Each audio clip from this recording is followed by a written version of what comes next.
Hello and welcome. You're watching Don Bosco Media Network. This is Monalisa Rambai, bringing to you the Salesian news across the globe. An extraordinary celebration filled the National Shrine at Aparecida with devotion and testimony of faith, with an emphasis on the solemnity of the Assumption of Mary. On Saturday, 19th August, the shrine hosted the 23rd Salesian family pilgrimage, with some 12,000 pilgrims taking part. The traditional pilgrimage consists of a route from the port of Itaguacu, where the venerated image of Our Lady of Aparecida was first found, to the national shrine. The provincial delegate of the Salesian family, Father Luis Gonzaga Picholi, stressed the importance of collective effort to make the event possible, from the preliminary planning to the realization of the pilgrimage. He expressed his gratitude for the dedication of all those involved, emphasizing the participants' expression of faith and devotion. The Russian invasion in Ukraine has lasted for 18 months now. As a new school year is about to begin, the intensification of the conflict in many parts of the country makes aid essential for a population that continues to survive, with the desire for a definitive peace. Millions of Ukrainian children and young people will return to school in a few days. The repairs and interventions on the schools in view of the winter go hand in hand with the distribution of aid of various kinds, which the Salesian missionaries continue to offer from the east to the west of the country. Two examples of this long war and its consequences for the population are the bombings in Lviv in the west of the country and Novorossiysk in the east. In both cases, the emergency intervention of the Salesian missionaries became fundamental for the population affected by the bombings. The 8th World Conference of the Salesian Biblical Association was held in Jerusalem from 21st to 27th of August at the Salesian Theological Seminary, Ratisbon.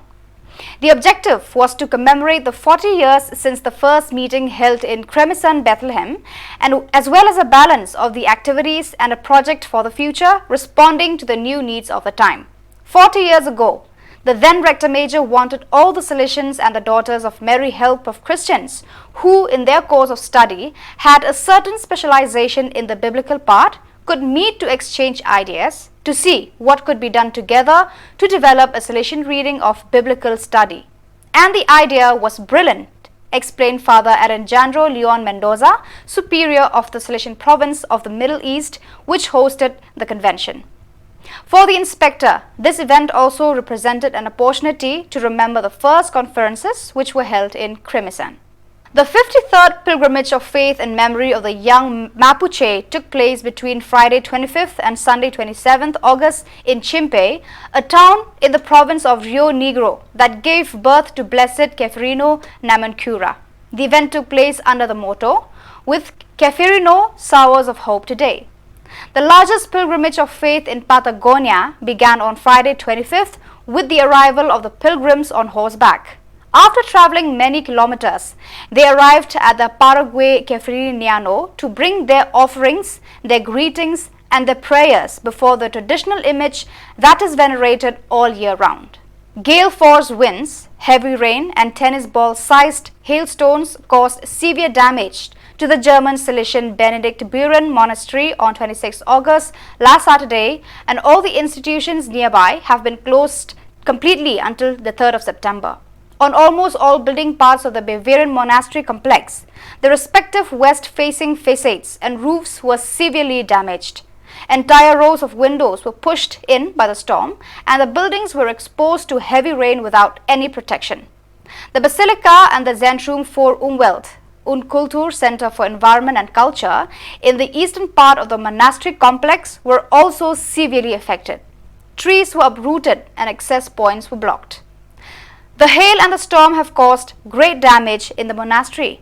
It will take years to repair everything. The monastery faces a huge task here. We are very grateful for all the help we have received so far, says Father Claudius Aman. The former director of the monastery was on site when the storm hit Benedict Buren on Saturday at around 4:30 p.m. So viewers, that's all we have for today. Until we meet again, thank you for watching.